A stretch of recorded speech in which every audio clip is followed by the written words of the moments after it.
ಪ್ರಯಾಗ್ರಾಜ್ನಲ್ಲಿ UP cabinet ಸಭೆ ಎರಡನೇ ಬಾರಿಯಂತೆ. Last time ಕೂಡ ಮಹಾಕುಂಭ ಮೇಳದ ಸಂದರ್ಭದಲ್ಲೇ ಒಂದು ಸಭೆ ಆಗಿತ್ತು. ಆಗಲೂ ಕೂಡ ಒಂದು ಮಹತ್ವದ ನಿರ್ಧಾರ ಕೈಗೊಂಡಿದ್ರು. ಈಗ ಮತ್ತೊಮ್ಮೆ ಸಂಪುಟ ಸಭೆ ಆಗ್ತಾ ಇದೆ. ಆ ಬಳಿಕ ಪುಣ್ಯ ಸ್ನಾನವನ್ನ ಕೂಡ ಯೋಗಿ ಆದಿತ್ಯನಾಥ್ ಮಾಡಲಿದ್ದಾರೆ. ಸಂಪುಟ ಸಹೋದ್ಯೋಗಿಗಳು ಕೂಡ ಮಾಡ್ತಾರೆ ಅನ್ನೋದರ ಡೀಟೇಲ್ಸ್ ಸದ್ಯ ಸಿಗ್ತಾ ಇದೆ. ಅತಿ ದೊಡ್ಡ ಧಾರ್ಮಿಕ ಉತ್ಸವಕ್ಕೆ ಉತ್ತರ ಪ್ರದೇಶದ ಪ್ರಯಾಗ್ರಾಜ್ ಸಾಕ್ಷಿ ಆಗ್ತಾ ಇದೆ.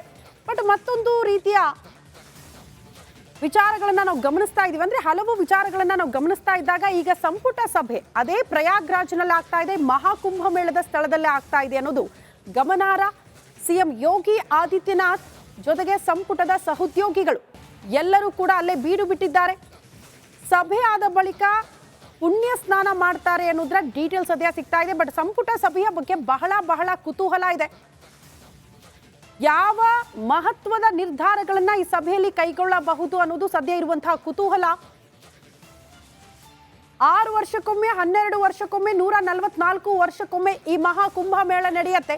12 ವರ್ಷಕ್ಕೊಮ್ಮೆ ನಡೆಯುವಂತಹ ಮಹಾಕುಂಭ ಮೇಳದಲ್ಲೂ ಕೂಡ ಈ ರೀತಿ ಸಭೆ ಮಾಡಿದ್ರು.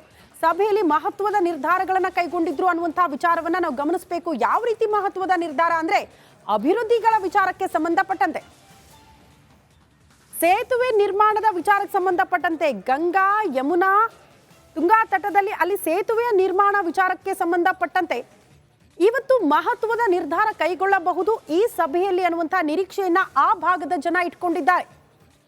ಹಾಗಾಗಿ ಅಭಿವೃದ್ಧಿಯ ವಿಚಾರಕ್ಕೆ ಸಂಬಂಧಪಟ್ಟಂತೆ ಬಹಳ ಮಹತ್ವ ಪಡೆದುಕೊಳ್ತಾ ಇದೆ ಈ ಸಭೆ.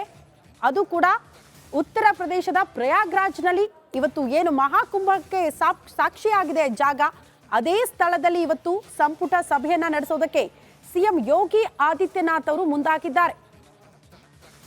ಗಮನಿಸ್ತಾ ಇದ್ದೀರಿ, ಸಿಎಂ ಯೋಗಿ ಜೊತೆಗೆ ಅವರ ಸಂಪುಟದ ಸಹೋದ್ಯೋಗಿಗಳು ಎಲ್ಲರೂ ಕೂಡ ಅಲ್ಲೇ ಬೀಡು ಬಿಟ್ಟಿರುವ ದೃಶ್ಯ. ಕೆಲವೇ ಕ್ಷಣಗಳಲ್ಲಿ ಸಭೆ ಆದ ಬಳಿಕ ಪುಣ್ಯ ಸ್ನಾನ ಮಾಡಲಿದ್ದಾರೆ ಅನ್ನೋದರ ಡೀಟೇಲ್ಸ್ ಸದ್ಯ ಸಿಗ್ತಾ ಇದೆ.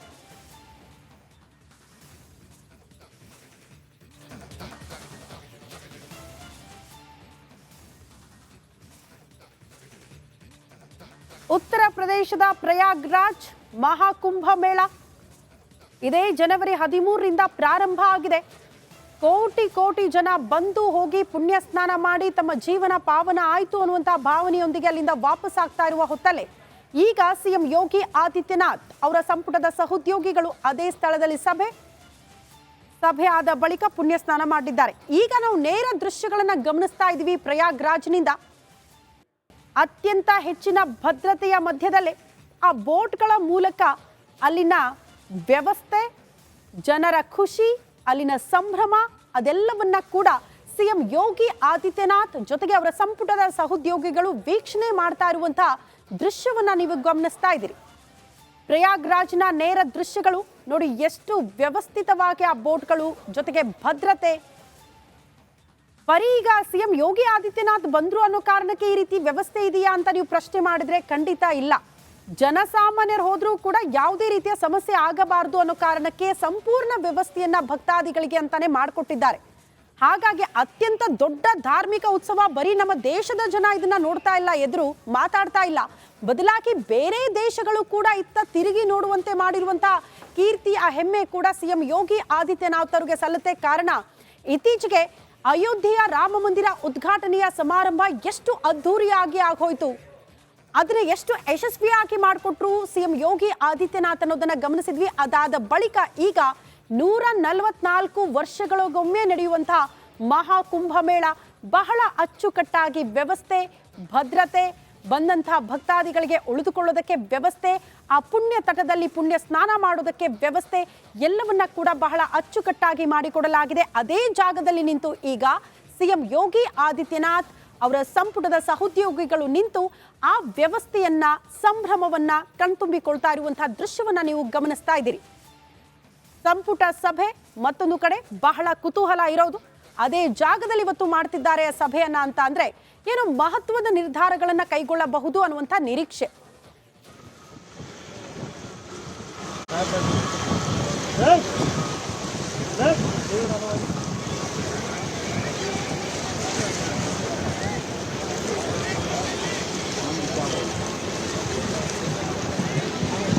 कलाकार ದೃಶ್ಯ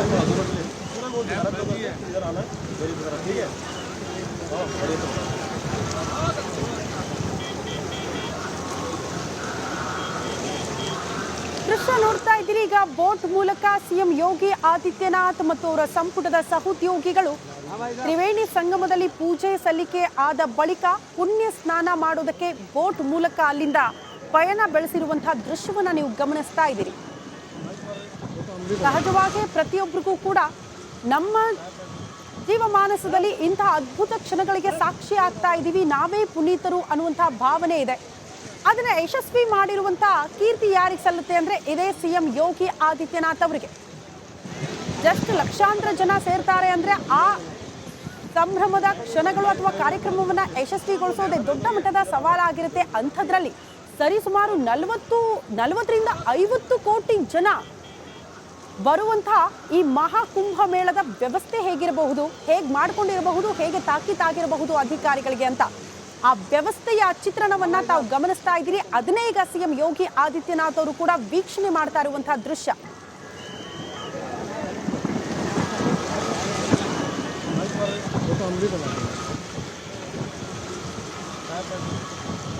ಈ ಬಗ್ಗೆ ಮತ್ತಷ್ಟು ಡೀಟೇಲ್ಸ್ ಅನ್ನ ಕೊಡ್ತಾ ಹೋಗ್ತಾರೆ ಸ್ಪಾಟ್ ಇಂದ ನನ್ನ ಸಹೋದ್ಯೋಗಿ ರಂಜಿತ್ ಶಿರಿಯಾರ್.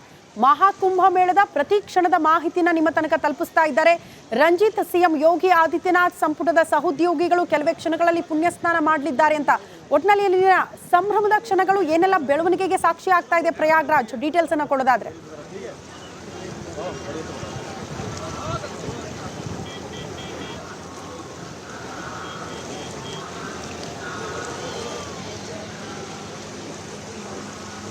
ಖಂಡಿತವಾಗ್ಲೂ ಕೂಡ ಶ್ರುತಿ, ನೋಡಿ ಇದು ಹಿಸ್ಟೋರಿಕಲ್ ಡೇ ಶ್ರುತಿ ಇವತ್ತಿನ ಮಟ್ಟಿಗೆ. ಯಾಕಂತ ಹೇಳಿದ್ರೆ ಪ್ರಯಾಗ್ರಾಜ್ನ ಮಹಾಕುಂಭಮೇಳ ಸುಮಾರು 144 ವರ್ಷಗಳ ನಂತರ ಬರ್ತಾ ಇರುವಂಥ ಮಹಾಕುಂಭಮೇಳ. ಈ ಕುಂಭಮೇಳದಲ್ಲಿ ಇರುವಂಥ ಇಷ್ಟೂ ಜನರೇನಿದಾರಲ್ಲ, ಮುಂದಿನ ಮಹಾಕುಂಭಮೇಳ ಬರುವಾಗ ಅವ್ರು ಯಾರೂ ಕೂಡ ಇರೋದಿಲ್ಲ.